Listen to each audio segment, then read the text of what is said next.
It's called Unshakeable, your financial freedom playbook, creating peace of mind in a world of volatility.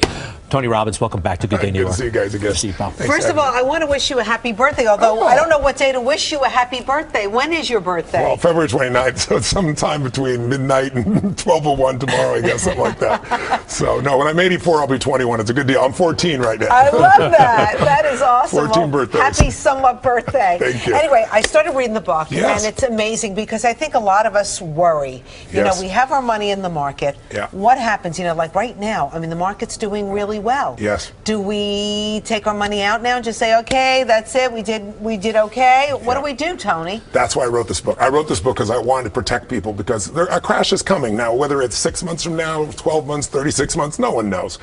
You know, Warren Buffett said, if you listen to market forecasters, their only purpose is to make, you know, people that tell fortunes look good, because they just don't know what's going on.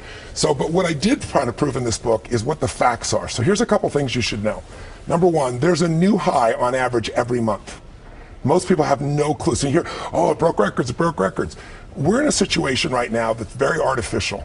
It's a situation where the feds around the world have been printing money. So nobody knows what's going to happen. There's this tremendous fear that's in the marketplace. So what I wanted to show people was, look, when the crash comes, first of all, correction comes every year. I don't know if you remember last January, the world was ending. The market lost $2 trillion in January. It was the worst January yes, ever. Do you remember that? And we ended the year a total record-breaking year again. So obviously there are going to be corrections. They happen every year since 1900. The average one is 2 months long, and it costs you 14% if you sell. But if you don't sell, you're fine. There's a bear market about every 5 years. We've gone 8 years without one.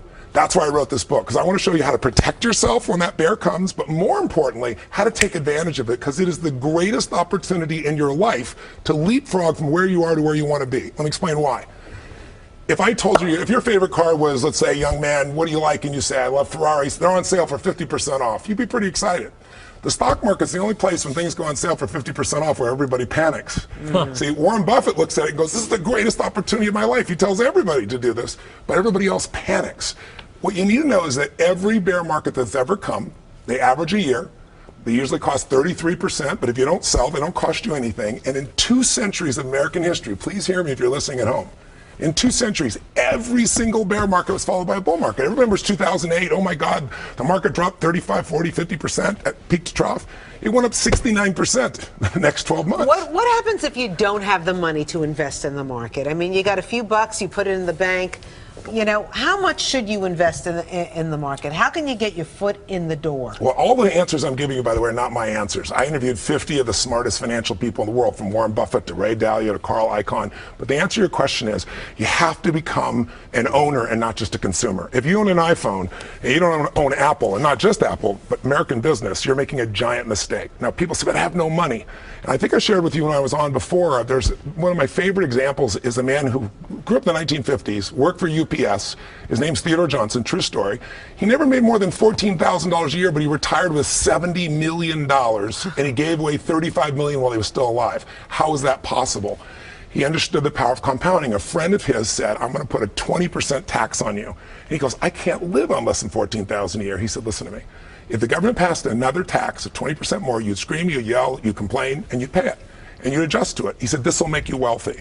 So what people have to do is take 5 or 10 or 15 or 20, you build it through time, and you got to put it aside and have it automated. So you don't see it, it goes into an investment account. Then where to put it, this book shows you by walking through those elements. But what I want people to know is, if you're a millennial and you're full of debt from college and you think you'll never get out, this will show you exactly how to get out, and the best time to get out is when things break down, because that's when the opportunity is going to be there. If you're a baby boomer and you didn't get started until it's too late, it's not too late when the crash comes. That's the ironic piece. And here's one more thing. You think about timing. Like right now you're saying, should I get out of the market? Yeah, right. So let me answer that.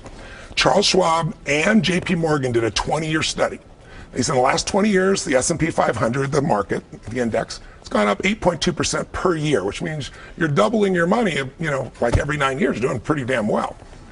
But here's the challenge. If in 20 years you were out of the market on the 10 best trading days, in 20 years, then your value went from 8% to 4.5, cut it in half. Wow. If you missed 20 of the best trading days, just one day a year, because you thought, oh, I want to get out of the market. If you missed those 20 days, you make 2%.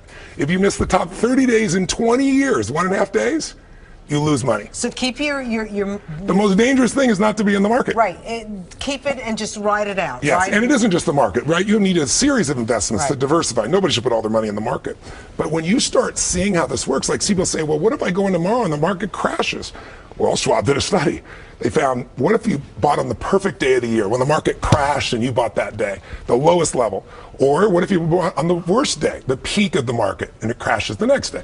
What if you, so if you bought it perfectly, if you bought it the worst, what if you dollar cost average? You just every month you spend the same amount, whatever stocks are, so it averages the price. Or you go in cash, which is what so many people are doing because they're afraid. Who lost cash by 50%? They had 50% less money. Cash is going nowhere.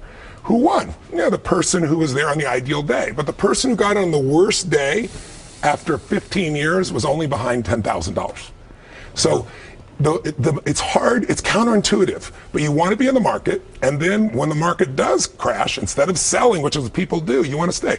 My partner in writing this book is Peter Mallouk. Peter created a company called Creative Planning. He's been rated the #1 financial advisor by Barron's 3 years in a row. No one's done that in history. 2 years in a row by CNBC, and this year Forbes did their first list and he's #1 on their list. So he's my partner. I'm on his board of directors. So if people go do business with him, they should know that I'm with that organization, I benefit. But I partnered with him because in 2008, he took his clients. He had no advertising. He went from a $500 million business, sounds big, to $2 billion in the middle of the crunch time. And the reason is everybody flooded to him because he told people, here's what will happen when the bear market comes, and we're going to clean up. He told them in advance, I don't know when it's going to come, but I'll show you what we're going to do. It'll be the best time of your life. And he delivered. So they all brought him new clients. Now he's $23 billion in assets, right? Just from the kind of impact he's had. So if anybody reads the book and they want coaching beyond what I've done for them in the book, they can go to getasecondopinion.com, getasecondopinion.com, and he'll do a breakdown for you like he does for millionaires and billionaires. By the way, Tony, you're giving away all the money from the book? 100% of it is going to Feeding America. We fed 100 million people last year, 100 million the year before. We're going to feed 100 million this year. I'm going to feed 1 billion people over the next 7 years with them. It's when amazing. you think about those numbers and people are still hungry, how is that possible? In this country, 47 million people go to sleep each night not knowing if they're going to have a meal in the morning, and 17 million of them are children and seniors. I was one of them. It's not I'm such a good guy. It's just I know what it's like to suffer. I don't want anybody else to suffer. And it makes me crazy that we've cut food stamps, the SNAP program, by $7 billion. How did you go from basically not having a hot meal to, basically being a guru, an international guru, doling out financial advice? Well, it's interesting. I was just, Worth Magazine just named me their Power 100 as the 100 most influential people in global finance, along with Carl, all the guys I interviewed. But part of it is I believe in modeling. I believe success leaves clues. If someone has done very well financially for decade after decade, they're not lucky. They're doing something different. If someone is fit and healthy and they've managed it for 20 years, they're lucky. They got a great relationship. They're not lucky. So I'm really good at deciphering what those things are. So I would go sit down with someone like Jack Bogle, who built, $3 trillion industry, right? And what he's doing there at Vanguard. And I'm supposed to have a 45-minute interview, and we go 4 hours, and he says he's been in the business 65 years, and in the book he says it was the most penetrating, emotional interview he's ever done in his life, because I kind of extract it out of their brain and then make it simple so you can apply it. It is simple, right? Well, who knows? Well, It's simple when you say it. Yeah. And this is a lot more digestible than the last book, which my I last book was appreciate. 670 pages. Right. So This is 208. You can knock it off in a day. Listen, I want to ask you, I am curious. I have been for a long time. Donald Trump, you've done a number of public events with Donald Trump over the years, seminars, that kind of thing. Where And Mrs. Clinton, both. They're both good friends. And Mrs. Clinton. Yes. And Mr. Clinton. I was just with President Clinton last weekend. Yeah, you consulted George W. Bush, too. Yes. But Donald Trump, I'm just curious, what's your take on that man right now? And you know him like few of us do. I gave him actually his first big speech. He'd never done a speech more than 200 or 300 people. I called him up. I hired him. We're friends. You hired him? Yeah, I hired him to come speak. And it was 10,000 people. And he freaked out. Like he was backstage, like freaking out. But once he got on stage and it went well, he got addicted to it. Now we have a president What year who was loves this? big crowds. Oh my gosh, it was probably 15, 18 years ago, something like that. Well, he was nervous like how? Well, how did it manifest itself? Well, you know, he didn't like to shake anybody's hands because he was a germaphobe, right? In those days, he's learned to do that as president. But you know, he was freaking out. He was sweating and like, my God, I thought this was 200 people. You know? And he got on stage, and his main talk was get a prenup. That was his primary key to success. Get a prenup. I heard the same thing. He went to give a talk in Sydney, Australia, and the idea was, yeah, I see all these beautiful couples. They come in, they're all happy. Get a prenup. And people paid a lot of money for that little seminar. By the way, do you have you like talked to him? I haven't since he become president. No, he knows I'm available. He's not really looking for coaching, as you can tell right now. But at some point, hopefully, I got to tell you. Whether you voted for this man or not, he's still our president. I was with President George W. Bush the other day, a couple months ago to be accurate, and I asked him. I said, "How do you feel about this?" And I always respected him because he never attacked Obama. He obviously doesn't agree with Obama. He said, "He's our president. The people spoke. It's his turn. I need to shut up and let him be president." And I said, "Well, off the record, how do you feel, right?" Yeah. And he said, "Tony, you know, I wanted my brother to win, obviously, but he didn't." And he said, "But all this talk of the world's over," he said, "here's what I learned by being president. When I was a kid, Nixon got kicked out of the office. We all remember being impeached. And I thought that's the end of the American presidency. That's the end of our way of life. He's destroyed our reputation." And he said, "It's just not true. It didn't happen." He said, "You know why? Because the office is bigger than the occupant." Right? He said, this institution is bigger. One guy can screw things up a bit, but we have 3 branches of government. We already see the balance in the travel ban, right, and it all comes together. So instead of gloom and doom, why don't we work together and figure out how to work together? Everybody's got different styles. You don't have to like and agree with everybody to say, I want to do what's right for my kids. I want to do what's right for America. Both sides care about America. Both sides want us protected. Both sides want us to be prosperous. They just disagree about the way, and now we demonize. It used to be we fight, and then you go have a beer together. Now, if you talk to the other side, you're immoral. There's something wrong with you. You're deplorable. You're deplorable. Anyway, you got a chapter in here as well, not just money, but basically the stuff that you're famous for, originally famous for, yes, right? Yeah, well, what that really is, you know, money doesn't make you happy. You want money because it's resources. It's portable power. You can do things for people when you're not even there, for people who care about your friends, your family, whoever. But money makes you more of what you are. If you're mean, you got more to be mean with. You know, if you're giving, you have more to give with. And so the last chapter of the book is really about how to be rich and happy right now. Because I interview 50 billionaires.